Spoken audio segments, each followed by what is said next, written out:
Bonjour, bonsoir, bienvenue sur TV Sud pour les aléas du direct. J'espère que tout va bien chez vous, chez nous ça va plutôt bien. Pendant une heure, c'est la proximité plus que jamais, les bons plans dans la région, les invités fil rouge. Demandez le sommaire et le programme ce soir. Au menu ce soir, on va parler de Japan Matsuri au Parc des Expos de Béziers. C'est la première édition en Biterrois. Ce sera samedi et dimanche. C'est à Béziers, les jeux vidéo, les cosplays, plus que jamais les jeux de rôle. Pour nous en parler, c'est Laurence qui est sur le plateau. Bonsoir Laurence. Bonsoir, merci. Et bienvenue sur le plateau. La musique, si vous aimez ça, eh bien vous allez vous régaler. C'est pas uniquement pour les étudiants, même si ça se déroule à la fac, à Paul Valéry à l'UM3 chaque jeudi. Les jeudis en musique, c'est l'affaire de Philippe Navarro, qui est directeur responsable de la programmation sur le plateau. Déjà avec nous, Philippe. Bonsoir Philippe. Bonsoir. Et bienvenue sur le plateau. Vous aimez la musique, vous avez des enfants, des petits-enfants, vous avez envie d'en avoir, eh bien on a la solution. Un livre musical avec des petites histoires très sympathiques, racontées et chantées au micro avec Olivier Coste, écrit et composé par Olivier. Et c'est François Morel que nous aurons au téléphone dans un instant, qui effectivement pose sa voix sur cet album pour les enfants. Nous l'aurons dans un instant pour ce petit livre. N'hésitez pas à nous appeler pour repartir avec ce livre. On vous explique tout ce que c'est dans un instant. Les chroniqueurs sont là. Chronique Science avec Christian Siaka. Bonsoir mon Bonsoir, comment allez-vous? Julien. Très bien, je vous remercie. Alors, allô New York ce soir dans la chronique. Oui, donc tout à fait, on parlera donc de santé, de médecine et du traitement de l'obésité massive avec une retransmission qui se fera demain depuis Montpellier sur New York. Les taureaux plus que jamais, c'est l'affaire de Christophe Choc. Bonsoir Christophe. Salut Julien. Ça va bien? Chronique aficionne ce soir. Très bien, ce soir on évoquera avec nos amis chroniqueurs, entre autres du Club de la Presse, eh bien Juan Rossepalli a des nouvelles le concernant, le triomphe d'Enrique Ponce de l'autre côté de l'Atlantique, et puis la notion de romantisme en tauromachie. Des couleurs, de la fête, du rire, du disco également. Elle est avec nous, fondatrice de l'association à Montpellier, association qui s'appelle Étincelle. C'est notre fil rouge, présidente, c'est Betty Mercier. Bonjour. Bonsoir Betty. Merci d'avoir accepté notre invitation. On va parler également pour la bonne cause, lutter contre le cancer, notamment des femmes. Et avec ce gala de Noël version disco, ça risque d'être plutôt sympathique. C'est le 7 décembre et c'est pour la bonne cause encore une fois. Bienvenue les amis, voici les titres à la une.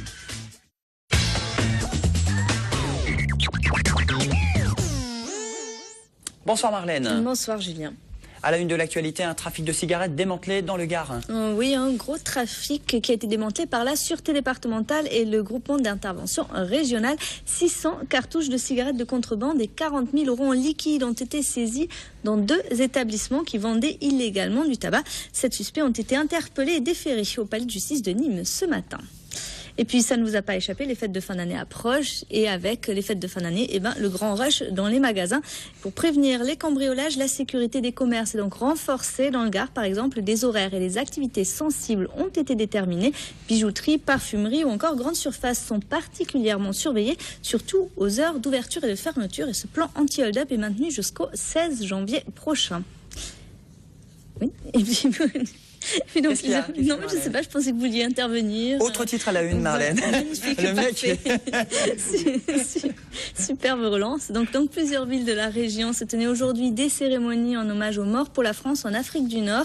Ils étaient plusieurs dizaines, comme ici à Béziers sur ces images, ou encore à Nîmes notamment, à assister à ces commémorations. Cette journée du 5 décembre qui ne fait pas l'unanimité pour certains combattants, c'est le 19 mars 1962, date du cessez-le-feu après les accords d'Évian, qui devrait être commémoré. Allez, je suis gentil, je refais une relance. Encore la une météo, relance. le temps de ce jeudi. C'était pas trop dur.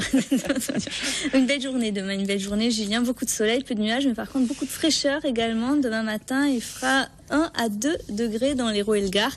L'après-midi, on attend 7 degrés à Nîmes. Non, 7 degrés à Arles, pardon, 8 degrés à Nîmes, 9 à Béziers et 9 à Montpellier également. Merci beaucoup Marlène. À tout à l'heure pour le rappel des titres. Betty Mercier, bienvenue, présidente de l'association, fondatrice de l'antenne locale de Montpellier. Tout à fait, l'antenne régionale. Languedoc-Roussillon. Tout à fait, c'est Étincelle Languedoc-Roussillon, oui. C'est d'ailleurs le site étincelle-lr.com qui est le site, l'antenne régionale. Alors, présentez-vous un petit peu, d'où est venue cette idée de lancer votre association? Alors, l'association a été créée il y a maintenant 6 ans, personnellement parce que j'avais une personne proche de moi qui était atteinte d'un cancer et je me suis rendu compte qu'il n'y avait pas grand-chose pour l'accompagner. Et ça tombe bien parce que justement hier, François Hollande a lancé le nouveau plan cancer et où il y a une mesure très importante sur l'accompagnement. Et en fait, je me suis rendu compte que les femmes ont besoin d'être accompagnées à la fois pendant le cancer et l'après-cancer. Donc Étincelle accueille les femmes atteintes de cancer, tout âge, et tout niveau socio-professionnel ou catégorie socio-professionnelle. Et du coup, on répond aussi au problème de l'inégalité de santé. Alors chaque président a son plan cancer. Qu'est-ce qu'il a annoncé de plus, François Hollande, que ses précédents? Il a dit hier qu'il allait, qu'il allait continuer ce qui avait été fait puisqu'il y avait des bons résultats.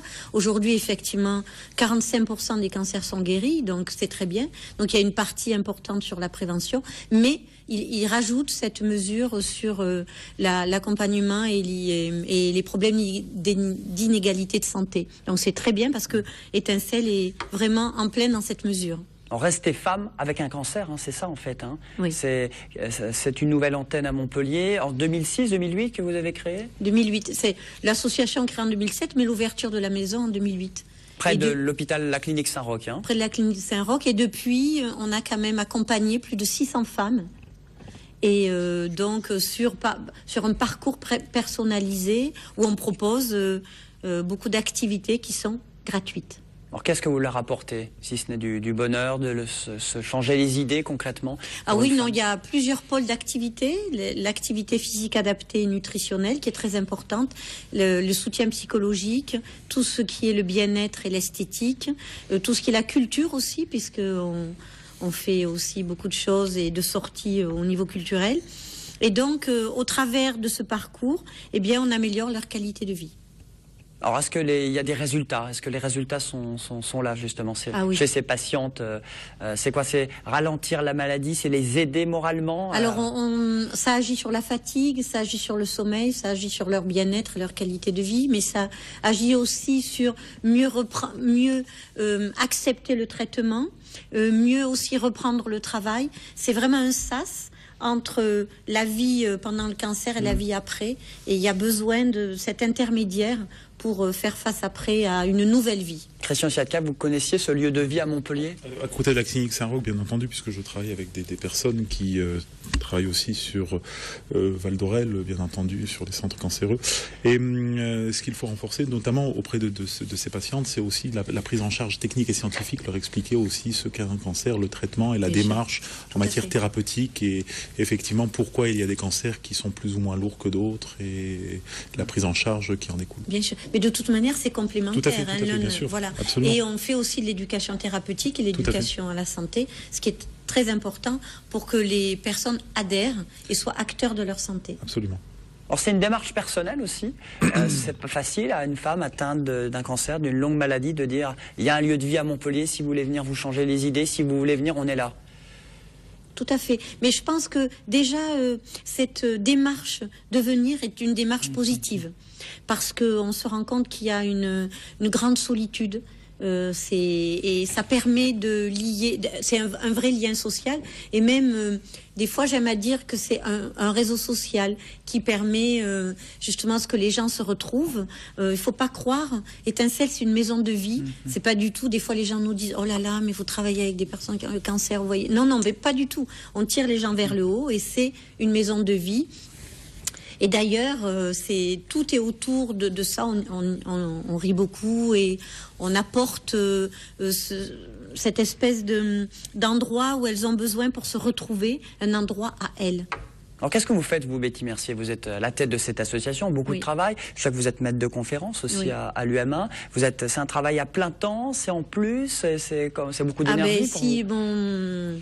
Mon président me regardait, je dis que c'est à plein temps, il n'apprécierait pas, parce qu'effectivement, je suis enseignant-chercheur, donc j'ai mon travail d'enseignement, de recherche, mais effectivement, je m'épanouis beaucoup dans ce que je fais, et mon rôle à Étincelle, étant donné que c'est gratuit, ça veut dire que derrière, il y a un énorme travail d'aller rechercher des financements, puisqu'il faut payer la maison, c'est vraiment tout un budget pour que ça marche, même s'il y a 80%, on est des bénévoles, mais c'est un travail énorme, et on se rend compte que vous avez entendu les Restos du Cœur et toutes les grandes associations ont aussi des problèmes, et donc moins de financement, moins d'aide. Voilà, les petites associations, c'est c'est pire. Et donc, on est toujours obligé d'avoir de l'autofinancement et de la créativité. Alors, qui c'est qui finance justement votre association pour qu'elle fonctionne tout au long de l'année? Alors, on a des financements qui sont les collectivités territoriales. Qui donne les sous? Je veux les sponsors. On attend, on aimerait bien que la région et l'agglo soient plus avec nous. La mairie nous accompagne beaucoup, l'ARS aussi, l'université bien sûr, le ministère par la direction régionale jeunesse, sport et cohésion sociale. Mais on aimerait bien le conseil général. Il nous manque la région, c'est un appel. Vous avez des fondations qui vous accompagnent aussi ou pas? Alors là, on a eu justement, il n'y a pas longtemps, on a été accepté dans la Fondation du sport, puisque c'est vraiment une partie importante à l'activité physique et l'alimentation, la nutrition en général, très important. Et la plupart des études scientifiques, vous en parliez tout à l'heure, ont amené quand même des preuves qui sont très importantes sur tous les effets de l'activité physique. Absolument, l'activité physique a été démontrée, à la fois l'activité physique et aussi l'hygiène de vie qui est associée, et bien montre effectivement donc des rémissions et qui aident à la rémission et sur la diminution. Donc, et sur les récidives aussi. Et sur les récidives, absolument, oui. Pour aider au bon financement de l'association, on peut appeler à tout le monde, les téléspectateurs et tous les habitants de Languedoc-Roussillon, parce qu'il y a une belle action aussi ce week-end, c'est votre gala de Noël. Oui, alors justement, ça fait partie des actions qu'on est obligé de mener, qui sont des actions d'autofinancement pour pouvoir permettre d'avoir une certaine rentrée d'argent. Et donc, on fait des galas. Bon, les étincelles, elles attendent beaucoup, mais on a choisi le disco parce que c'est soirée disco, s'il vous plaît. Oui. C'est pas def le fait. Vous savez que le disco, c'est la musique du cœur. Donc, et puis, on se rend compte que la plupart du temps, les soirées disco, c'est celles qui marchent le mieux. C'est quoi pour vous les années 80, Betty, alors? C'est que des tubes. C'est Desireless, c'est Jean Foultet, c'est qui? Non, c'est Earth, Wind & Fire. D'accord, ah oui. Donc, plus que jamais, elle y sera cette musique. Absolument. À l'hôtel de ville de Montpellier. Et puis on va faire la moulinette de l'amour. Si vous avez vu le film de disco, voilà. Et disco. Donc les étincelles on a préparé une chorégraphie. Ah, vous allez faire la chorégraphie, d'accord. Et puis il y a aussi des gens qui s'engagent, et ça c'est important de le dire. Notamment, on a un concert privé d'un artiste guadeloupéen montpelliérain qui s'appelle Fabrice et qui s'est engagé pour la cause et qui fait donc un concert ce soir-là. Dress code, c'est années 80 d'ailleurs. Pour cette soirée, ce sera donc le paillettes, brillance, voilà, la fête. La fête plus que jamais. C'est ça qu'il faut retenir, oui. C'est être positif, à apporter un peu de bonheur. Oui. Alors tout le monde peut venir. Il y aura également des patientes de votre lieu. Absolument, c'est fait à la fois bien sûr pour elles, parce que celles qui ont la chance d'être en couple, et le mari nous disent que dans ces soirées, ils retrouvent un peu d'être un couple normal et de pouvoir sortir. Et puis après, il y a tous les gens qui s'engagent, qui nous accompagnent et qui sont là parce que malgré tout, même s'il faut payer, on y mange, on boit, il y a du champagne, il y a de la musique. Bon, voilà, c'est une soirée de fête. Cocktail dînatoire, et pas def et soirée disco, tout est conti. C'est vendredi soir. C'est vendredi hôtel à partir de 20h à l'hôtel de ville de Montpellier. Bon, restez avec nous, on continue à parler justement. Ma chronique science, c'est maintenant avec Christian.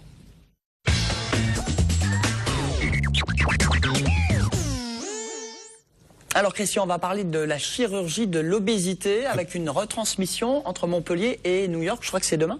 Tout à fait, ce sera donc jeudi. Alors nous allons représenter et resituer le contexte. L'obésité, il s'agit de savoir que c'est quand même un problème de santé majeur puisque cela induit des prises en charge qui vont être très très compliquées et notamment pour les obésités massives où les surcharges pondérales vont donner ce qu'on appelle des indices de masse corporelle supérieurs à 33. Eh bien, ce qui va être préconisé, c'est majoritairement des techniques chirurgicales. Et il se trouve qu'à Montpellier, eh bien, nous avons à la pointe de la technologie, donc le professeur David Noca, qui est chef de service au CHU de Montpellier, on envoie l'image, en chirurgie digestive à Saint-Éloi. Et donc, par conséquent, il est à l'origine donc d'une stratégie et d'une technologie bien particulière, qui est l'ablation longitudinale de l'estomac. C'est ce qu'on appelle une sleeve digestive. On va en voir tout de suite l'image. Donc vous voyez, l'estomac, c'est cette petite poche qui permet donc d'emmagasiner tous les aliments. Et une fois que l'estomac est bien rempli, eh bien il donne ce phénomène de satiété. Et donc pour aboutir plus rapidement à ce phénomène de satiété, ce que l'on voit sur l'image de droite, eh bien c'est de mettre en place ce qu'on appelle une ablation donc longitudinale, une sleeve digestive. Et il se trouve que c'est l'intervention qui est la plus pratiquée actuellement donc à l'échelle internationale. Et c'est le professeur donc David Noka qui est à l'origine de la mise en place de cette technologie. Alors pourquoi ça intéresse les New-Yorkais? Alors ça intéresse les New-Yorkais parce que tout simplement à partir de demain, il y a donc une conférence internationale sur le consensus et sur la nécessité donc de mettre en place donc une chirurgie digestive pour le traitement de l'obésité. David Noka est le président donc de ce type de spécialité et par conséquent sur Montpellier, une équipe chirurgicale va faire ce type d'intervention demain à partir de 15h et elle sera retransmise directement sur New York où il y aura plus de 800 spécialistes de 50 pays différents et l'objectif, ce sera un objectif purement pédagogique pour montrer la technologie. Donc qui est purement montpelliéraine et entre autres pour montrer les risques qu'il y a lors de cette intervention et aussi pour diminuer tous les aléas qui sont à côté. Une visioconférence entre Saint-Éloi et New York. Ce sera une visioconférence, ce sera une retransmission donc de cette intervention et donc qui sera faite par une équipe de spécialistes montpelliérains. Voilà, donc pour effectivement contre l'obésité. Un petit mot, Betty Mercier, contre le cancer à Montpellier. On est dans ce domaine-là, Montpellier. Les problèmes d'obésité sont aussi un problème puisque d'abord la nutrition fait partie d'un facteur de risque du cancer. Et puis après, quand les personnes ont un cancer et qu'elles sont avec un traitement hormonal par exemple, ça entraîne des prises de poids et il faut faire face à répondre à ces problèmes de prise de poids. Mais effectivement, aux États-Unis, ils sont dans un grand taux de problèmes d'obésité, donc il faut qu'ils trouvent toutes les solutions. Absolument. Et il faut savoir que donc cette technologie qui a été mise au point par le professeur David Noka, c'est une technologie qui supplémente et qui remplace la pose de l'anneau gastrique et aussi la dérivation gastro-jugénale qu'on appelle en général le bypass. Cette sleeve digestive est majoritairement faite à l'échelle internationale. On se retrouve dans un instant, toujours avec nos invités, Betty Mercier, la musique, la chronique afficionne dans un instant. Je vous emmène à Béziers pour un bon plan, c'est ce week-end. Et puis un livre pour enfants, contes, musique, tout écrit, tout raconté. On vous explique tout après la pause.